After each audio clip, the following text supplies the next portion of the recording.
We often hear tutors complain that students arrive for meetings not having thought about the questions they want to ask, and from students suggesting that tutors know very little about them or what they've been doing.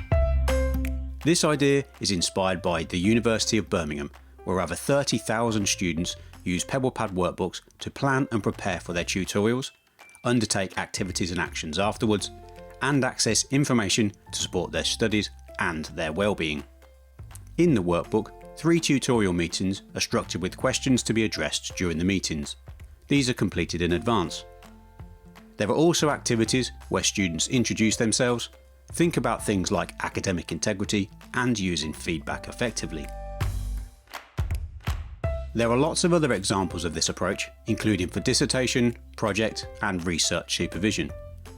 This example is one we use ourselves to provide some structure around one-to-ones we have with our young developers. Where this is done at scale, like in Birmingham, large numbers of students can easily be organised into smaller groups that are private to just their own tutors, supervisors or managers.